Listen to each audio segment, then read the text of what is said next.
అంటే last year పేరు చూసినప్పుడు ఎవరా ఈ పావని ఎక్కడా అని చెప్పి, అంటే వాళ్ళ ఇంటి పేరు పీసా పావని జిఎన్ఆర్ స్కూల్ అంటే కొండబడి సితారా సెంటర్లో కూడా నేను 2 years పనిచేశాను. అప్పుడు నాకు 7th and 8th class student.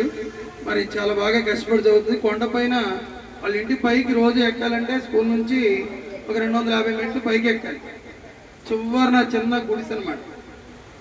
అలాగే మళ్ళీ కింద దిగాలంటే 250. అంత కష్టపడి చదువుకొని ఎక్సలెంట్గా మేము పేరుకి టీచర్గా 20 ఏళ్ళ నుంచి పనిచేస్తున్నా ఒక లైన్ ఇంగ్లీష్లో ఇప్పటికి రాయలేదు. చెప్పడానికి సిగ్గైనా చెప్పాలి కాబట్టి తప్పదు.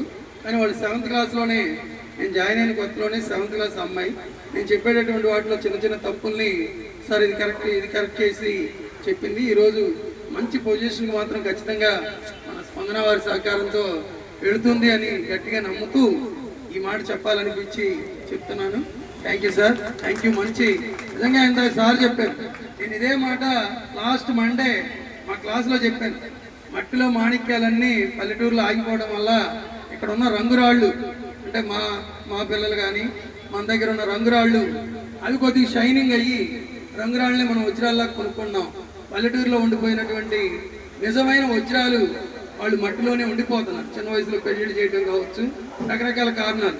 లాస్ట్ సండే మేము మ్యారేజ్కి వెళ్ళాం. ఎక్సలెంట్. ఆ అమ్మాయి చాలా ఇది, కానీ అమ్మాయి 18, పెళ్లి కొడుకు 32, చుట్టాల అబ్బాయి పెళ్లి చేస్తున్నారు అని చెప్పి నేను క్లాస్కి వచ్చి స్కూల్కి వెళ్ళి ఫస్ట్ డే సోమవారం ఇదే చెప్పాను. పల్లెటూరులో రంగురాళ్ళు వజ్రాలు అక్కడ మిగిలిపోవడం వల్ల ఇక్కడ ఉన్న రంగురాళ్ళు షైన్ అవుతున్నాయి, కంపెనీలు కూడా తీసుకుంటున్నారని చెప్పి. నిజంగా ఆ వజ్రాలు కానీ బయటకు వస్తే మా పిల్లలకు కూడా అవకాశాలు, అంటే మా సొంత పిల్లలకు కూడా అవకాశాలు రావు అనేది మాత్రం నిజం.